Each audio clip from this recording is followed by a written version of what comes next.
Okay, so step 6 is now, how do we make this a habit? How do we practice it? What's the best way for you to actually ingrain the sensation of releasing the club and improving your path line? Now, if we just run through the basic checkpoints, if you have now got your alignment, right, we're practicing with the alignment stick on the ground, so number 1.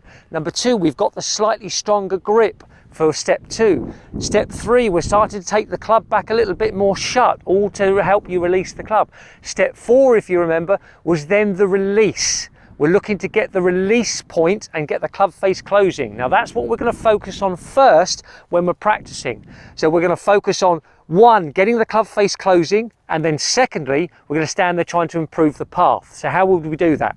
So what I would encourage you to do to begin with is have, say, 10 balls.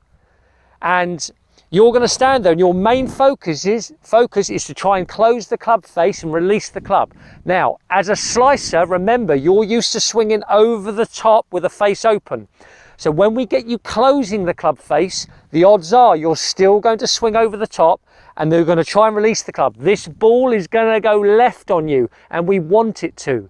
So to begin with, you'll adjust your alignment, you'll get yourself with a stronger grip, you're going to try and take the club a bit square and closed back. But the main thing here is to hit this shot left.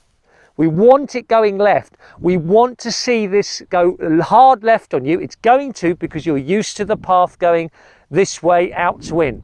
So step 1, if you like, of this practice session is hit 10 shots left. Start with an easy club, say a wedge or a 7-iron, probably a 7, but hit the thing left 10 times. See it go left where you're normally used to seeing it work out over to the right. Now, once you've then hit 10 in a row where you've got it going left, then what I want you to do is now start to adjust the path line. So what you'll now start to be able to do is from here, now we've got it going left, we're releasing the club confidently, we can now start to try and feel like we're swinging to the right. Now, if you are now closing the club face more and you then start to encourage the swing path to the right, instead of missing it left, you'll start to get the ball to start more on target or maybe even right and draw back into the target. So again, the first 10, we're hitting left and we're missing left. Then we stand there trying to swing more into out and trying to then get a little bit of a draw going. So that, remember, if you get the club face closing first, it will give you the confidence to swing to the right. So the key here with the slice side of things is this.